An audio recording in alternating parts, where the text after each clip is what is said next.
just toss the place like a cop with a warrant. If you don't find any measures taken to counter intruders, that tells you something too. That tells you something too. We are live streaming. We're not watching any more Burn Notice. How you guys doing? And we're also doing office hours as well. Let's get a 2-for-1 deal right now going. I am double checking YouTube, make sure we're all good and live. I am still testing Let's Talk Dogs. But I want to see the quality. Quality is auto 720. Can I go to 1080? 1080 and it looks a lot better. Alrighty, so you can go to 1080 on the stream. That is good to know. Any comments that would pop up through there? That's what I should test out next. So if there's going to be a comment on the YouTube one as well, we should make sure. Where's home? Where's me? Where's my channel? There's my channel. Sweet. Have you guys been playing with your dogs? Doing well?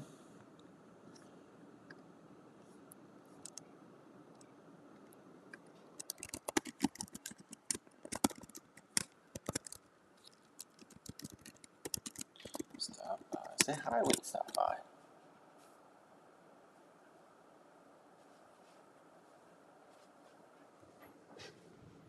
Sweet. That did go through.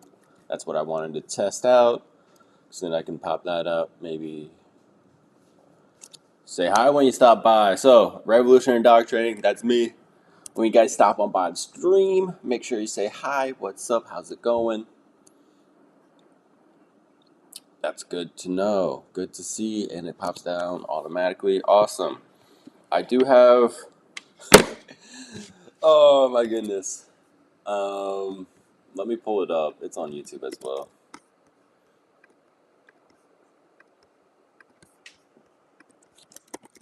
Let's go to the Dylan Jones.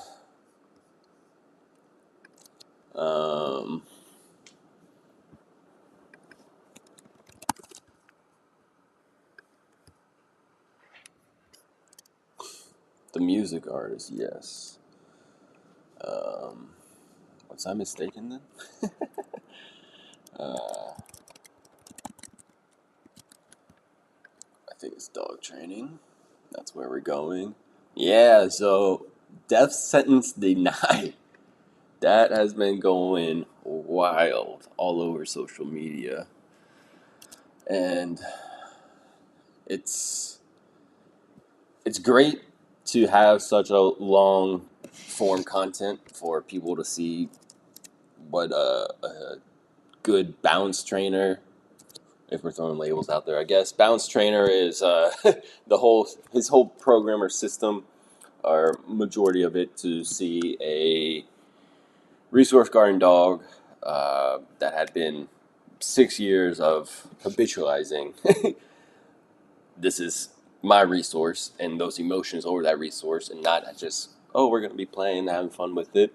So 6 years of just building that up, plus you had $18,000 spent with a force-free trainer, and she did everything she could and made it worse.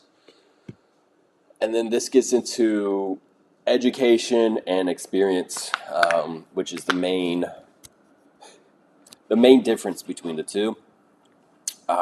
When it comes to saving actual lives and creating harmonious lifestyles with owners and their dogs, especially after such a long period of time of habitualizing resource guarding or habitualizing the fearfulness, the insecurity of a dog. So it goes back into education, right? There's going to be a difference of education between these two trainers. One thinks they know everything. The other thinks they know everything as well, but has actually experienced and learned the ins and outs of a holistic system versus just a fairy tale world. So when it goes into education of a positive punishing event, we, those who have had the knowledge, the experience, the learning opportunities to understand and go through via Ivan or Jay, Jack, or any other person who started to teach you and you're following, and you're understanding, oh, okay, a positive punishment might be needed sometimes depending on the behavior when we want something not to happen anymore, and we're directly saying, hey, this direct behavior of you going after and nipping my hand, for example, we're not going to be doing that anymore. And then that's kind of the conversation at hand. The positive punishment is going and having a direct conversation about that event. While you need to have knowledge and understanding to understand that event, right? Someone who doesn't understand stopping progression, which is like 90% of the job, but when a instigated or a redirect or continuation of progression of nipping is occurring, that stopping progression window might then extend. And that's what we see a couple times. And then I just recorded or saved a video,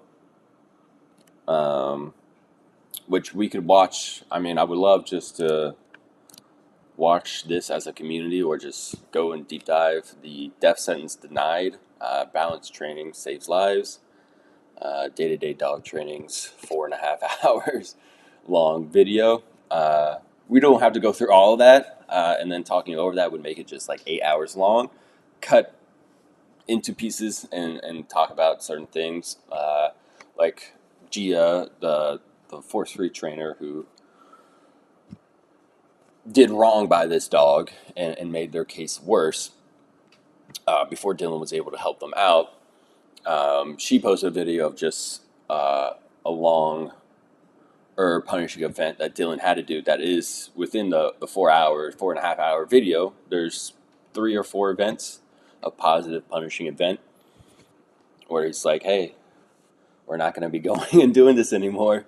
And then you'll see, I didn't want to pull her video into this and then react to her video reacting to that, because that's just so silly because it doesn't show you context, really. So when I want to show this event, like, hey, let's watch Dylan go through a positive punishing event. Well, okay, let's see right beforehand. Let's see the whole punishing event, and then let's see what happens afterhand. Is there any recovery, any reconciliation?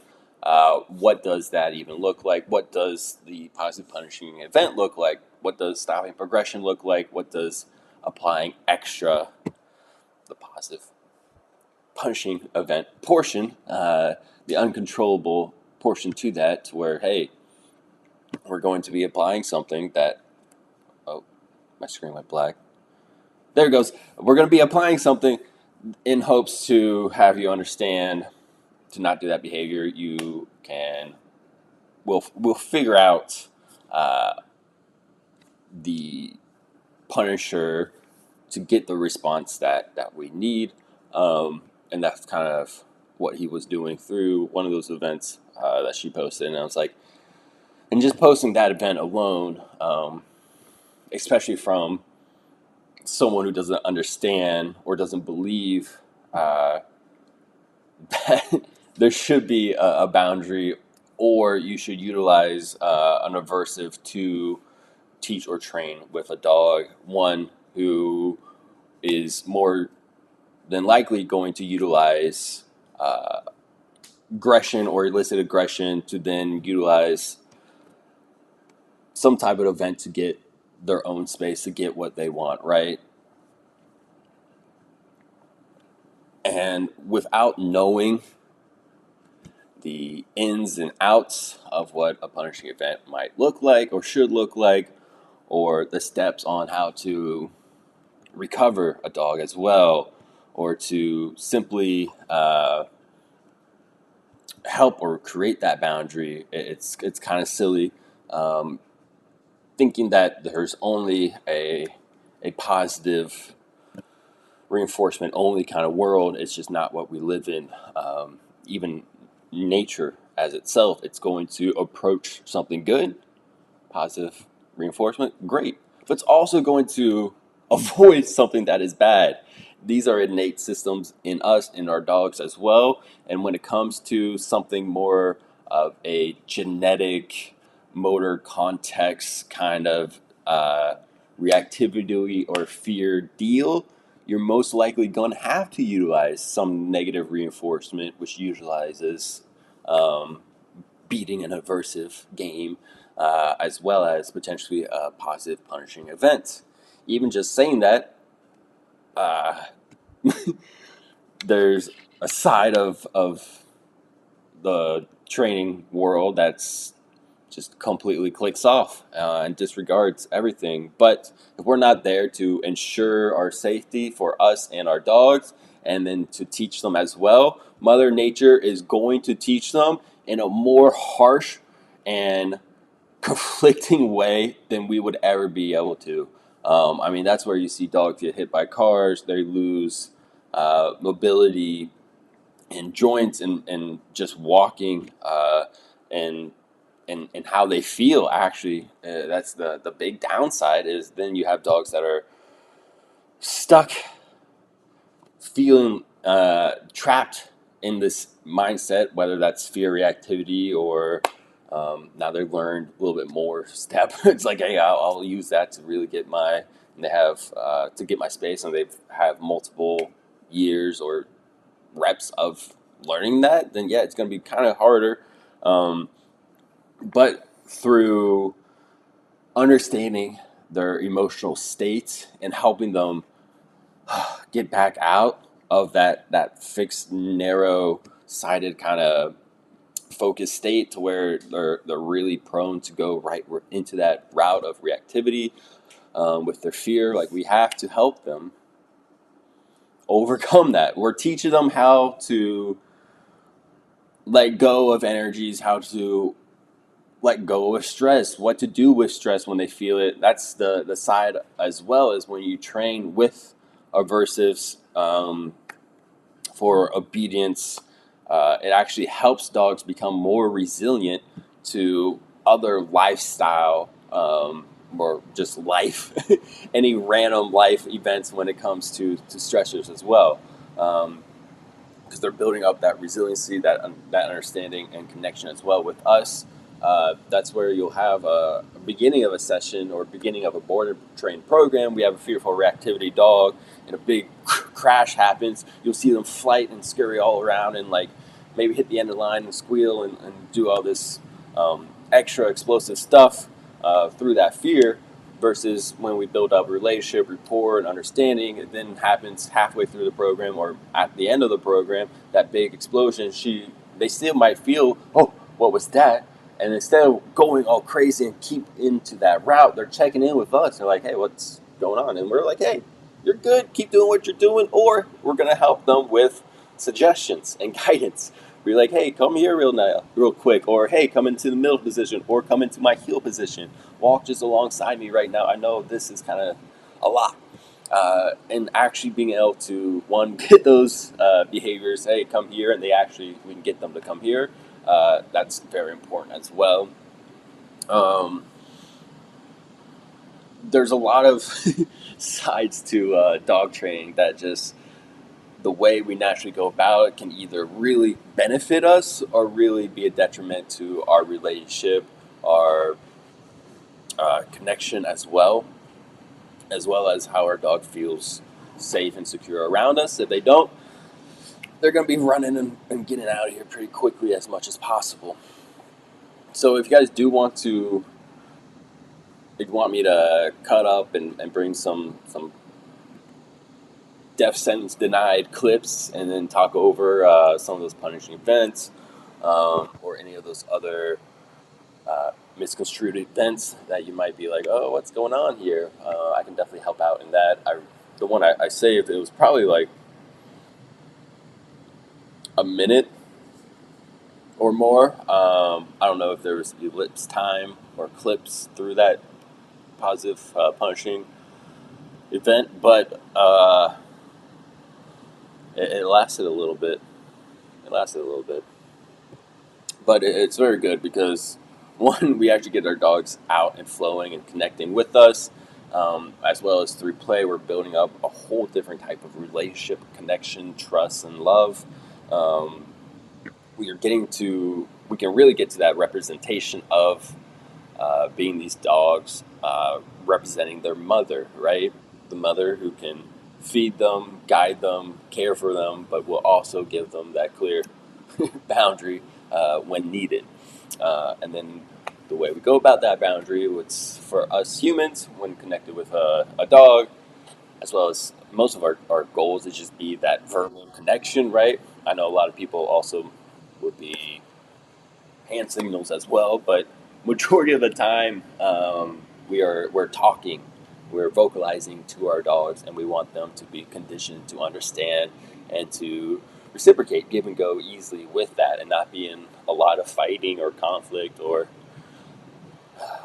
nervousness or any of that stuff. We want to make it just nice and easy for the dog and for us as well. And I could definitely do that. I can bring in clips and we can talk about them. Not just Dylan's. I can bring in my other clips as well for my stuff. Been working on slowly some courses that help people out with going through punishing events, but that's and creating boundaries. But a lot of that is just through playing, the way we go about through play, and as we start upping that criteria. For example, we're not saying yes every single time we throw the ball. Uh, so the dog might, and they should run on that yes. If they run without hearing that yes, then that's an opportunity for us to teach and guide them and for them to learn. They not just yet wait until you hear that yes cue, so we can work on impulse control. We can game setting, 3 strikes and you're out, and then we could do a punishing event even. And then in our gym setting, a little bit lower, be our backyard, front yard, or our neighborhood park, or whatever it might be, like we can actually work through it all to get the responses, to get the understanding of like, oh, this is just a conversation about this direct thing. We're still good. It's never like if a dog wants to completely escape and is fearful of you, you've definitely messed up a punishing event. um, the punishing event actually gives them uh, the light bulb of understanding of, oh, that is off limits, that is potentially dangerous, I shouldn't be doing that. Thank you for showing me there is that boundary. Otherwise, I could have found that out in a worse way, right? How do we find out? Like, we all love, or may not love to cook, but we all can cook, and we know the pan is hot, right? Well, sometimes we, as a little kid, we don't know the pan is hot, so we learn by touching, right? And that's a little painful, but hey, that's a quick learn, and then rest of our life we go through and we don't burn ourselves in the kitchen, and yet we still like the kitchen and love to eat and cook and do all that stuff. We're not fearful of the kitchen anymore. We don't want to lasso food and bring it out, and like we're super scared of the kitchen. Like, this kitchen is just it was just a clear conversation of like, hey, there's something dangerous here. There's a hot pan. You touched it without a glove on. You burned yourself. A simple consequence. And it is our job to give the good and bad consequence, to show our dog how to be a socialized, free, and connected, independent dog. Honestly, that's my book. A socialized dog can give and go with their own species and understand the situations where they might need to give more space to or correct, as well as give and go with other species. Importantly, humans super easily, and then we can bridge into like cats, uh, turtles, other pets as well, mice, gerbils, ducks even. I mean, we can have a duck dog. Like, I have a hunting lab right now.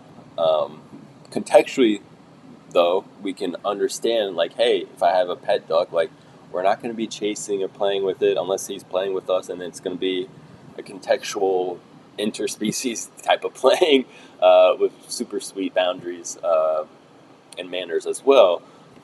And then otherwise, when I'm telling you, hey, ready, yes, and you're going after it, like you understand there's a completely different context. Dogs are super, super smart.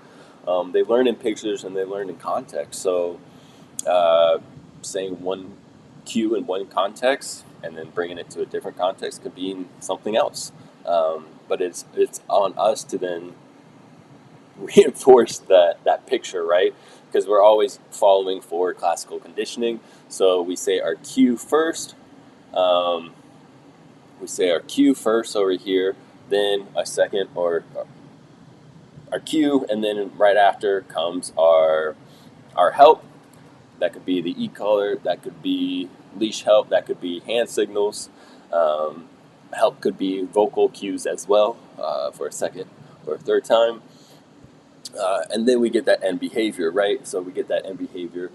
So our first cue, sit, help, then we get that end behavior. We have an understanding when they can start predicting that behavior and beating our help, right? So they'll hear that sit cue, they'll beat our help, which is this middle section of my head, and then they'll get to the end, which is the end behavior. They'll hear sit, beat our help, and then automatically have their butt on the ground, which then it's held until released. We free them or yes them right back into freedom or the game, whatever it may be. And they're very smart with you just got to teach them how to be contextual, right? And put in the time forward with that. There's so much to talk about dogs, but I'm still just testing some stuff out. I want to take this and hopefully be able to do some live sessions, maybe in the garage while I'm training. It's a computer setup right here, so it's a little hard to take it out and about with me. But I'll figure something out because I want to do more live streams on YouTube and my other social medias as well. I can kind of do them all through this one program. Potentially, I don't know quality wise what will happen to everything. Hopefully, not too bad. Uh, but another just talking dollars real quick. Um, if you have a dog trainer that you ask, hey, do you use all four quadrants of operated conditioning? And they say no, move on. Find a different trainer. Because they're not going to help you. They're not going to be uh, fully knowledgeable and experienced in that aspect of actually helping. If you have a trainer that never has gone through punishment events, doesn't understand punishment events, they're not going to be able to help you. They're going to have you fall short. Um, Sometimes there's a good amount of dogs that don't need a ton of. There is a ton of dogs that don't need that negative reinforcement or positive punishing events, right? Especially the younger we get to them, the more we can condition and train and get that connection going sooner, as long as we do it properly, right? I feel like that's the slight. A lot of people live in a way that doesn't benefit them with their dogs and their lifestyle, right? A lot of just talk about windows, free window. A lot of times, owners not even understanding it, their dogs are just free 24/7. And when it comes to communicating or guiding them, they don't have that nice, easy precision. It's usually a lot of big conflict and a lot of no, no, no, no, no's. Come on. A lot of big sighs, a lot of frustration. And then that just leads to more tension in the relationship. We want things easy. When we say, um, Pickles, let's go. Pickles is already coming back to us to recall, to get some love and affection, and then we can go do your own thing or guide them into the next thing, right? A lot of issues come through not having that strong, high level form of communication built through play. sometimes they have some type of level of communication, but it's built through um, food luring, and that food food versus play, they are both positive reinforcers. So they don't need anything else for their dog want to do them, want to enjoy them. They already are, right? There's no second. We don't need food to reinforce play. Play on its own is so much fun, so amazing. Sometimes we have to open it up, but there is a difference between the two primary reinforcers. And if we're using play, it's going to be processed and thought of differently versus what did I say? Food. Yeah, food's going to be processed differently in the primary reinforcer brain versus the play. And we want to utilize that play because of it what it represents. It's so strong when it comes to behavior modification programs. And if your dog is already starting to show signs of being difficult, not listening, we got to get into playing. We got to give them into playing, not only for building up our connection or relationship, a little bit of hierarchy, a little bit of level of control, etc., so we can ensure safety, as well as we got to give our dog a genetic outlet, right? If we have any mix of dog nowadays, all of them pretty much can have some form of play as their main life time, their whole life uh, reinforcer, right? So that can be used to reinforce all their behaviors, all their manners, and everything, right? But we don't do that. We don't do that at all.